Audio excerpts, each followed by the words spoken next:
மதுரை மாவட்டத்தின் எல்லையோரமா பசுமையான வயல்வெளிகளுக்கு நடுவே ஒரு சின்னஞ்சிறிய கிராமம் இருக்கு. அந்த கிராமத்துல தான் கீர்த்தனா வளர்ந்தா. கீர்த்தனாவுக்கு அப்பா இல்ல. சின்ன வயசுலயே அப்பா இறந்துட்டார். அதுக்கப்புறம் அவளோட அம்மா அகல்யா தான் குடும்பத்தை தூக்கி பிடிச்சாங்க. அகல்யாவுக்கு கல்யாணமான சில வருஷங்கள்லயே கணவரை இழந்துட்டாலும் அவங்க தளர்ந்துடல. அவங்களோட கணவர் உயிரோட இருந்தப்போ எப்பவும் சொல்லிக்கிட்டே இருந்தாராம், என்னதான் படிச்சிருந்தாலும் படிக்காட்டாலும் நமக்குன்னு ஒரு கைத்தொழில் தெரிஞ்சிருக்கணும், அதுதான் கடைசி நாள்ல நமக்கு கை கொடுக்கும் அப்படின்னு. அந்த வார்த்தைகளை மனசுல வச்சுக்கிட்டு தான் அகல்யா தம் பொண்ணுக்கு எதிர்காலத்தை உருவாக்குனாங்க. சின்ன வயசுலயே தையல் கத்துக்கிட்டாங்க அகல்யா. ஒரு தையல் மெஷின் வாங்கி வீட்டின் முன் திண்ணையிலேயே ஒரு சின்ன கடையா ஆரம்பிச்சாங்க. ராத்திரியெல்லாம் வெளிச்சத்துல உட்கார்ந்து தைத்து பகல்ல கிராமத்துல இருக்கிற வீடுகள்ல துணி எடுத்து வந்து தச்சு கொடுத்தாங்க. அவங்களோட உழைப்புக்கு நாளடைவுல பலன் கிடைச்சது. நல்ல வருமானம் வர ஆரம்பிச்சது. அந்த வருமானத்தை வச்சுதான் கீர்த்தனாவை ஊர்லயே நல்ல பள்ளியில சேர்த்தாங்க. கீர்த்தனா புத்திசாலியான பொண்ணு. பள்ளியில எப்பவும் முதல் மதிப்பெண்களை வாங்கிட்டு தான் வீட்டுக்கு வருவா. வீட்டில் அப்பா இல்லாத குறை அவளுக்கு நன்றாகவே தெரியும். ஆனா அம்மா அதை ஒருபோதும் உணர விடல.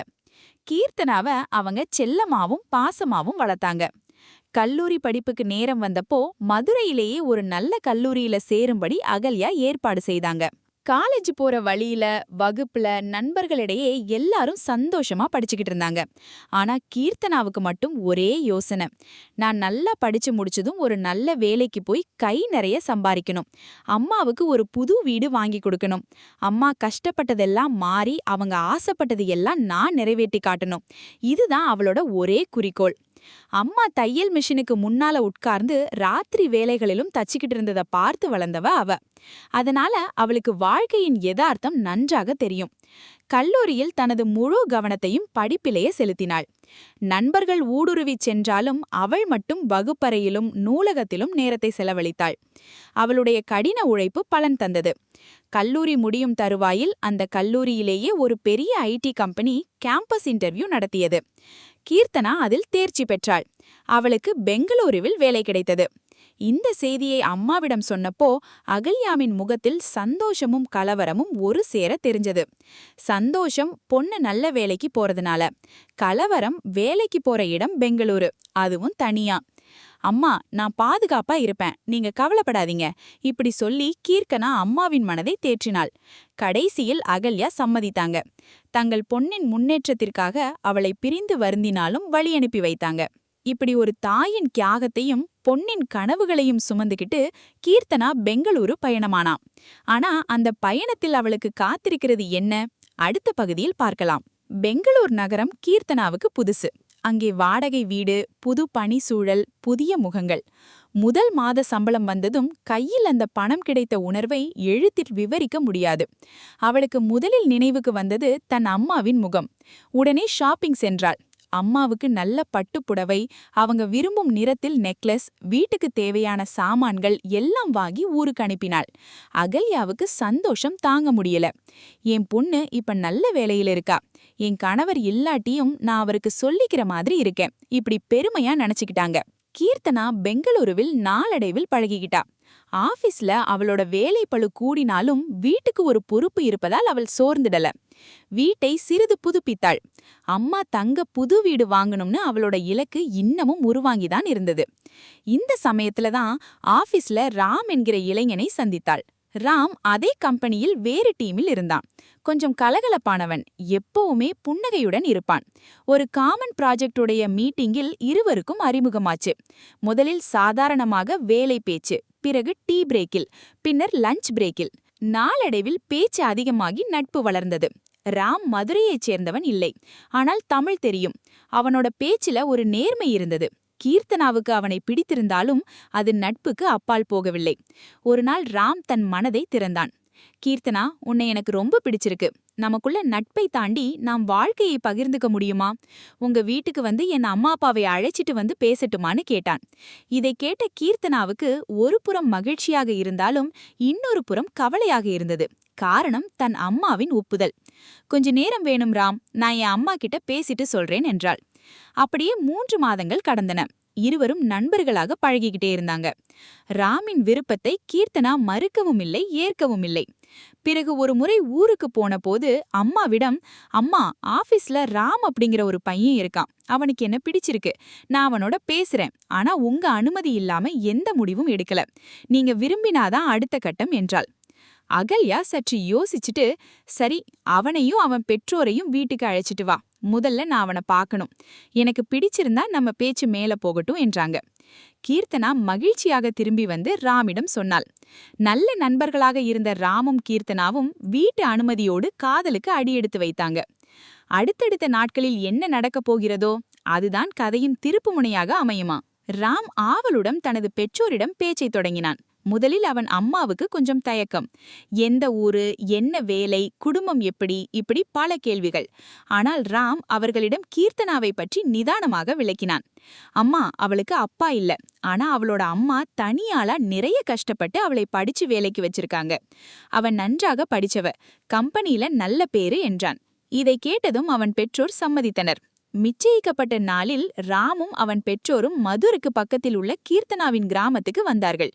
கிராமத்தின் அமைதி, வீட்டின் எளிமை, அகல்யாவின் உழைப்பின் அடையாளமான அந்த தையல் மெஷின் எல்லாம் அவர்களுக்கு பிடித்திருந்தது. ராமை பார்த்ததும் அகல்யாவுக்கு நல்ல பிடித்திருந்தது. நல்ல வேலை, கெட்ட பழக்கமில்லாத பொறுப்பான பயலா இருக்கான், இப்படி நினைச்சுக்கிட்டாங்க. கல்யாணத்திற்கு ஒரு நாள் குறித்தார்கள். நிச்சயதார்த்தத்தை அன்றே சிறிய அளவில் செய்து வைத்தார்கள். நிச்சயதார்த்தம் முடிந்ததும் கீர்த்தனாவுக்கும் ராமுக்கும் இடையிலான பேச்சு இன்னமும் தெளிவாக, உற்சாகமாக மாறியது. நமக்கு ரொம்ப நாள் நட்பு இருக்கு, ஆனா இனி குடும்பம்னு வரும்போது புரிந்துண்டு போகணும், இப்படி சொல்லிக்கிட்டே இருவரும் மகிழ்ச்சியாக நேரத்தை கழித்தார்கள். திருமணத்திற்கு இன்னும் 30 நாட்கள் மட்டுமே இருந்தன. அகல்யாவும் கீர்த்தனாவும் சீர்வரிசை பொருட்கள் வாங்க கடைக்கு கடை போனாங்க. புடவைகள், நகைகள், வீட்டு பயன்பாடுகள் எல்லாவற்றையும் கீர்த்தனாவின் விருப்பத்தோடு வாங்கினாங்க. திருமண ஏற்பாடுகள் உற்சாகமாக நடந்துகிட்டு இருந்தன. கீர்த்தனாவுக்கு அப்ப இருந்த சந்தோஷத்திற்கு அளவே இல்லை. ஆனால் திடீரென்று அவளுக்கு உடல்நிலை சரியில்லாமல் போக ஆரம்பித்தது. முதலில் தலை சுற்றுவது, பிறகு சோர்வு. வேலை அழுத்தத்தால சரியான சாப்பாடு இல்லாததால இருக்கும், இப்படி அகல்யா நினைத்தாங்க. கீர்த்தனா வீட்டிலேயே 2 நாட்கள் ஓய்வெடுத்தாள். ஆனால் நிலைமை மேம்படவில்லை. மாறாக குமட்டலும் களைப்பும் அதிகமானது. அகல்யாவுக்கு பதட்டம் ஏற்பட்டது. திருமணத்திற்கு நாட்கள் நெருங்கிட்டு இருக்கு, நீ சரியா இல்லாட்டி எப்படி என்று கவலைப்பட்டாங்க. ஊர் மருத்துவமனையில் காட்டினால் பெரிய ஸ்கேன் செய்ய வேண்டும், நகரத்திற்கு போங்க என்று சொல்லிவிட்டார்கள். உடனே அகல்யாவும் கீர்த்தனாவும் மதுரை நகரில் பெரிய மருத்துவமனைக்கு கிளம்பினாங்க. எல்லாம் சந்தோஷமாக நடந்துகிட்டு இருக்க திடீரென்று கீர்த்தனாவுக்கு உடல்நிலை மாறுகிறது. இது ஒரு சாதாரண உடல்நிலை சிக்கலா, இல்லை இன்னும் ஆழமான ஒன்றா? மருத்துவமனை பரிசோதனைகள் என்ன சொல்லப் போகுது? மதுரை மருத்துவமனையில் டாக்டர் கீர்த்தனாவை முழுமையாக பரிசோதனை செய்தார். இரத்தம், சிறுநீர், அல்ட்ராசவுண்ட் எல்லாம் எடுத்தாங்க. அந்த சமயம் கீர்த்தனா உள்ளே இருந்தபோது வெளியே அகல்யா கையை பிசைஞ்சுக்கிட்டு காத்திருந்தாங்க. என்னவா இருக்கும்? திருமணத்துக்கு முன்னாடி ஏதாவது வந்துட்டா? இப்படி வேதனைப்பட்டாங்க. டாக்டர் கீர்த்தனாவையும் அகல்யாவையும் உள்ளே அழைத்தார். உங்க கணவர் யாராவது வந்திருக்காங்களா என்றார் டாக்டர். இந்த கேள்வி அம்மா பொண்ணுக்கு அதிர்ச்சியை தந்தது. கீர்த்தனா சிரமப்பட்டு, டாக்டர், எனக்கு இன்னும் திருமணம் ஆகல, திருமணத்திற்கு இன்னும் 20 நாட்களுக்கு மேல இருக்கு என்றாள். டாக்டர் முகத்தில் தீவிரம் தெரிந்தது. கீர்த்தனா, உங்களுக்கு பிரெக்னன்சி இருக்கு, நீங்க 2 மாத கர்ப்பிணியா இருக்கீங்க என்று சொன்னார். அந்த வார்த்தைகள் வெடிகுண்டு போல விழுந்தன. கீர்த்தனாவுக்கு அதிர்ச்சியில் தலை சுற்றியது. எனக்கு எப்படி முடியும்? நான் யாருடனும் தப்பான நடத்தையில் ஈடுபடவில்லை. என் அம்மாவுக்கு தெரியுமே, நான் எவ்வளவு ஒழுக்கமாக இருக்கேன்னு அழுது கொண்டே சொன்னாள். அகல்யாவின் முகம் வேதனையால் சிவந்தது. இந்த காலத்து பொண்ணுங்களுக்கு நம்பிக்கையே கிடையாது போல இருக்கு. நான் உன்னை நல்லா படிச்சு வச்சுட்டு நம்பிக்கையில விட்டேன், நீ இப்படியெல்லாம் நடந்துகிட்டியா? அகல்யா கடுமையான வார்த்தைகளில் கண்டித்தாங்க. கீர்த்தனாவுக்கு என்ன சொல்வதென்றே தெரியவில்லை. அத்தை, நான் சத்தியமா சொல்றேன், நான் யாருடனும் தவறான பழக்கம் வைத்துக்கல. இது ஏதோ தப்பு, நான் இன்னொரு டாக்டரை பார்க்கணும்னு கெஞ்சினாள் கீர்த்தனா. டாக்டரும் நீங்க இன்னொரு மருத்துவமனையில் மறுபரிசோதனை செய்து பார்க்கலாம் என்றார். அடுத்த நாளே மதுரையிலேயே வேறொரு பெரிய மருத்துவமனைக்கு போனாங்க.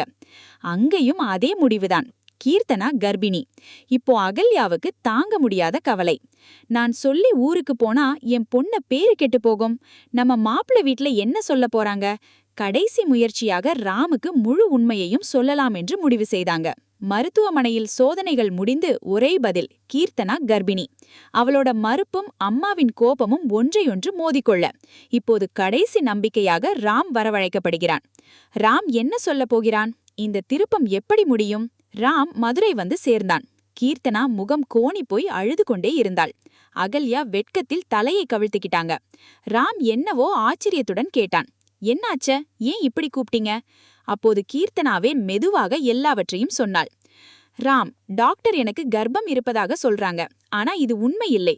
நான் யாருடனும் தவறாக நடந்துக்கல. என்னை நம்பு என்றாள். ராமின் முகம் சற்று மாறியது. அவன் சுற்றிலும் பார்த்தான். அம்மா பொண்ணு இருவரும் அழுகிறார்கள். பிறகு ஒரு பெருமூச்சு விட்டான். நிதானமாக குரலை தாழ்த்தி, கீர்த்தனா, மன்னிச்சுக்கோ, நான் தான் அதற்கு காரணம் என்றான். அங்கே நின்றிருந்த அகல்யாவுக்கு ஒன்றும் புரியவில்லை. என்ன சொல்றீங்க? எப்படி என்றாங்க.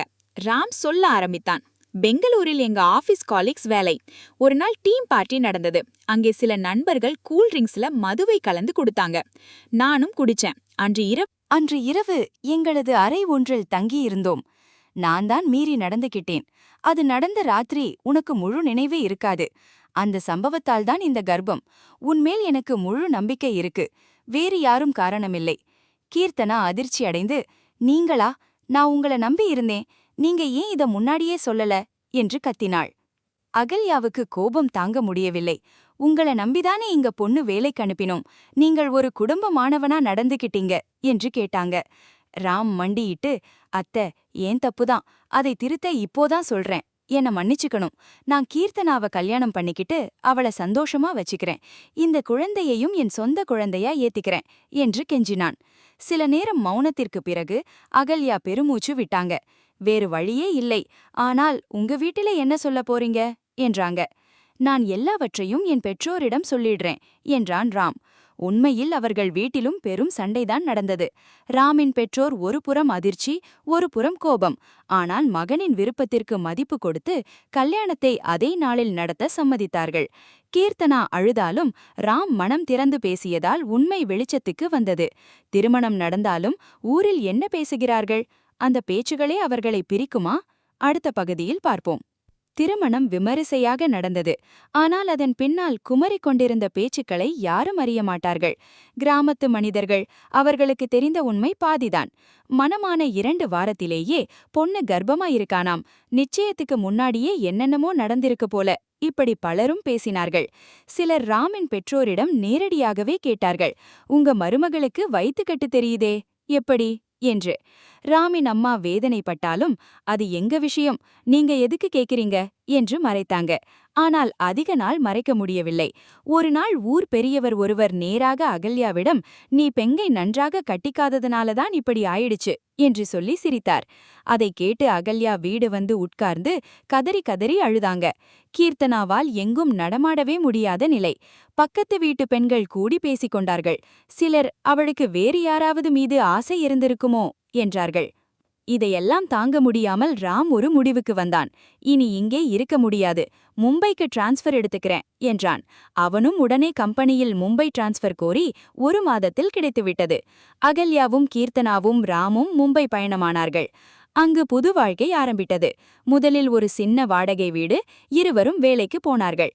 கீர்த்தனா வயிறு நாளுக்கு நாள் பெரிதாகிக் கொண்டே போனது. ஒரு நாள் பிரசவ வேதனை வந்தது. மும்பை பெரிய மருத்துவமனையில் ஒரு ஆண் குழந்தை பிறந்தது. பிறந்த குழந்தையை பார்த்ததும் கீர்த்தனாவுக்கு ஏனென்றே தெரியாத கண்ணீர் வந்தது. இந்த குழந்தையின் முகத்தில் என் அம்பாவின் தியாகமும் ராமின் நேர்மையும் நான் தாங்கிய வலிகளும் இருக்கு என்று நினைத்தாள். ராம் அப்போதே தன் மகனை வாங்கி முத்தமிட்டான். அந்த கணத்தில் இனி எல்லாம் நன்றாகத்தான் இருக்கும் என்று தோன்றியது.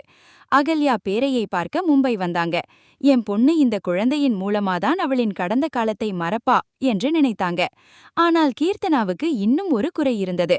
அம்மா தனியா ஊரில் இருக்கிறாங்களே, எனவே ஒரு முடிவை எடுத்தாள். அம்மாவையும் மும்பைக்கு அழைச்சிட்டு வந்து குழந்தைய அவங்க கிட்ட விட்டுட்டு நானும் ராமும் வேலைக்கு போகலாம் என்று யோசித்தாள். மும்பையில் புது வாழ்க்கை, புது தொடக்கம். குழந்தை பிறந்தது. ஆனால் ஒரு தாய் தன் தாயை பிரிந்திருக்க மனமில்லாமல் தவிக்கிறாள். கீர்த்தனாவின் அடுத்த முடிவு குடும்பத்தில் என்ன மாற்றத்தை கொண்டு வரும்? கீர்த்தனா தன் குடும்பத்தினர் அனைவரையும் ஒரே கூடையில் வைக்க நினைத்தாள். ஒரு நாள் ராமிடன், என் அம்மாவை மும்பைக்கு அழைச்சிட்டு வரலாமா? அவங்க இல்லாம எனக்கு வேலைக்கு போகவும் குழந்தையை பார்க்கவும் சிரமமாயிருக்கு என்றாள். ராம் உடனே ஒப்புக்கொண்டான். அது சரிதான், நமக்கு உதவியாகவும் இருக்கும், நீங்க சந்தோஷமாகவும் இருப்பீங்க என்றான். அகல்யாவை மும்பைக்கு அழைச்சிட்டு வந்தாங்க. முதலில் அவங்க சற்று திகைத்தாலும் பேரனை பார்த்ததும் முகம் முளர்ந்தது.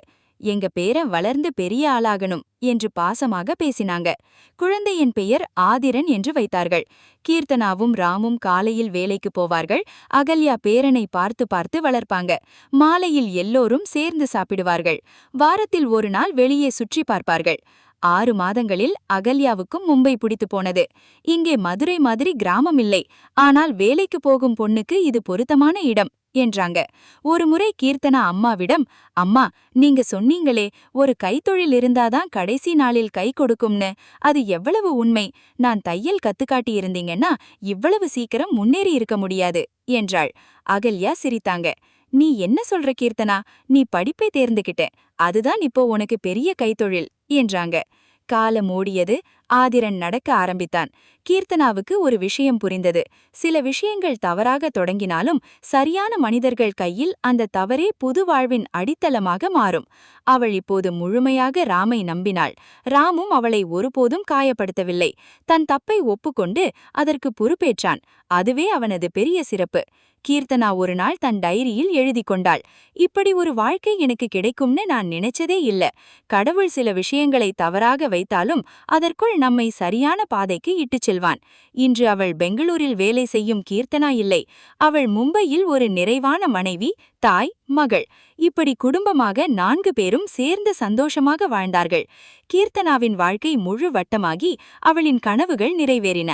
ஆனால் உங்களுக்கு இந்த கதை பிடித்ததா? அந்த சிறுமிக்கு நீதி கிடைத்ததா? அடுத்ததும் இப்படியான வாழ்க்கை மாற்றத்தை நீங்கள் விரும்பினால் எங்கள் சேனலை ஆதரியுங்க. இந்த கதை உங்களுக்கு பிடித்திருந்தால் கீழே இருக்கும் கமெண்ட் பாக்ஸில் உங்கள் கருத்துக்களை சொல்லுங்கள். லைக், ஷேர், சப்ஸ்கிரைப் பண்ண மறக்காதீர்கள்.